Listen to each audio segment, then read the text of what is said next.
on est dans le 16e arrondissement de Paris, où se trouve l'ambassade du Gabon. Et nous sommes ici depuis samedi 27. Et samedi, nous avons eu donc l'élection présidentielle. Nous avons élu démocratiquement notre candidat, le candidat de la majorité, c'est-à-dire M. Jean Ping, que je vous présente. Donc, voilà, M. Jean Ping. Et le président sortant, M. Ali Bongo, conteste cette victoire. Il la conteste pourquoi? Parce que pour lui, évidemment, il est là depuis, son père est là a été là pendant 47 ans et que lui, il a fait 7 ans. Et il veut également avoir droit à ses 40 ans de règne. La victoire a été écrasante. C'est-à-dire que même nous qui faisons partie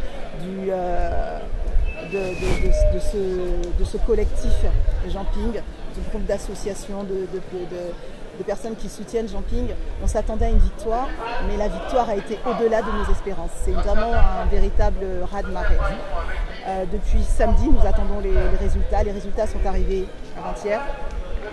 Et donc depuis hier, le président est descendu dans la rue, armé, et a tiré sur la population, et ça continue actuellement. Le président, puisque c'est, je veux dire, son pouvoir, son armée, c'est lui qui donne les ordres, son gouvernement, donc ça que je dis bien, le président Ali Bongo Ondimba, et tire sur la population, sur une population désarmée. Ce que je voudrais également expliquer à ceux qui nous écoutent, c'est qu'il n'y a pas de milice au Gabon. On n'est pas armé, il ne s'agit pas de deux groupes armés qui s'affrontent, c'est simplement un peuple qui a élu démocratiquement un candidat et qui veut faire entendre sa voix. Et tout ce qu'on a, c'est donc des sit-ins là, devant l'ambassade du Gabon. C'est pas le 16e qu'on envahit, c'est simplement que c'est parce que c'est le lieu où se trouve notre ambassade. Donc c'est notre façon de communier avec ceux qui sont en train de se battre au Gabon en ce moment.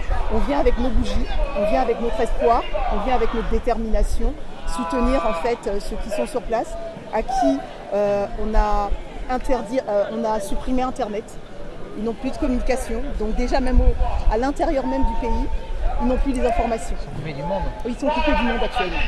Donc c'est pour ça que ce que vous faites en ce moment, c'est vraiment quelque chose d'extraordinaire, de venir nous donner l'opportunité de faire entendre en fait ces Gabonais qui sont au Gabon, qui sont pris en otage en fait, ils sont pris en otage, et voilà. Et moi je suis là pourquoi? Parce que c'est ma façon à moi de les soutenir, et nous sommes là dans ce sens, dans le même but. Est-ce que tu as des souhaits par rapport à l'avenir du Gabon et l'avenir de l'Afrique? Par rapport à l'avenir du Gabon, mon souhait, c'est qu'on puisse, de un, laisser la voix des urnes se faire entendre. De deux, qu'on puisse se reconstruire, parce que ce qui est en train de se passer, ça déchire la nation. Le pays est divisé, parce qu'il y a ceux qui soutiennent actuellement le président, qui attisent la haine. Quand je dis qu'ils attisent la haine, parce que nous, en tant que Gabonais, apprendre qu'il y a eu des morts, ça attise en fait notre colère contre ceux qui soutiennent ce régime. Donc ça va être dur, ça va être difficile d'avoir une réconciliation nationale. Donc ça va être difficile. On espère que le président va retrouver la raison et qu'il va laisser le pouvoir. C'est-à-dire que parce que là, c'est vraiment une soif de pouvoir qu'il a. C'est pas la voix du peuple, c'est pas le pays qu'il veut construire actuellement, parce que quand on tire sur des hommes et des femmes désarmés, c'est pas sur des personnes qui viennent face à l'armée les mains à l'air et qui tirent tout de même. Quand on emprisonne arbitrairement des activistes qui ne font que exprimer leur opinion, ils n'ont tué personne, ils sont en prison actuellement, il y en a qui sont en prison, on n'a pas de nouvelles, on ne sait pas comment ils vont, est-ce qu'ils sont en bonne santé, on ne sait pas. Donc on espère simplement que le président Ali Bongo Ondimba va réellement retrouver la raison et laisser le peuple, en fait, vraiment laisser le peuple faire entendre sa voix par les urnes. Parce que c'est pas un coup d'État, on a simplement été aux élections et on est heureux d'avoir pu... c'est rare de voir ce qui est en train de se passer actuellement. Même les CRS qui sont là, les policiers qui sont là, nous ont dit on n'a jamais vu ça. Parce qu'en général, les Gabonais, nous sommes que 2 millions d'habitants et encore, hein, c'est pour donner un chiffre rond, on est 1,8 million. Donc de voir autant de monde, là il n'y en a plus tellement, ils sont partis, ils reviendront. C'est impressionnant. Hein. C'est impressionnant, on est déterminés et c'est du jamais vu, ils n'ont jamais vu ça. Je pense que les voisins, vous connaissez le quartier et donc je pense... C'est assez exceptionnel, je pense. Voilà, et ça mérite d'être connu et reconnu par le monde. Exactement. Donc il y a vraiment un hold-up électoral qui est en train de se faire actuellement au Gabon.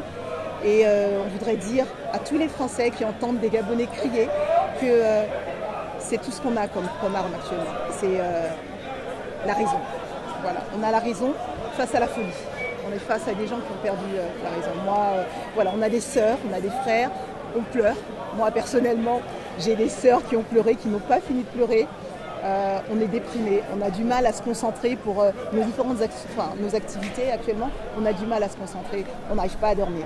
On est là, on n'arrive pas à dormir. Samedi, il y en a qui restent jusqu'à 5-6 heures du matin, qui dorment ici. C'est juste... Et on aimerait dire également à la France, au gouvernement français, qu'on a entendu quand M. Valls s'est passé sur les télévisions, voilà, et qu'il a dit que le président Ali Bongo n'a pas été élu comme on l'entend. On l'a entendu. On sait que Ali n'est pas le choix du peuple. Aujourd'hui, on l'a accepté pendant 7 ans, mais aujourd'hui, on l'a vraiment... C'est un rejet total, c'est un rejet national. Vu qu'il a participé, puisque ce gouvernement a participé à mettre Ali Bongo au pouvoir, on demande qu'il participe également à le faire partir, parce que c'est le sang des Gabonais. Et il n'y a pas que les Gabonais qui sont en danger, il y a plus de 10 000 Français au Gabon, qui actuellement également ne peuvent pas aller travailler, ne peuvent pas aller à l'école. Normalement, la rentrée au Gabon, c'est cette semaine.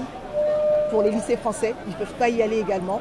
Les intérêts des Français également sont en danger, total, et tout le reste. Donc je pense qu'on est quelque part dans le même bateau.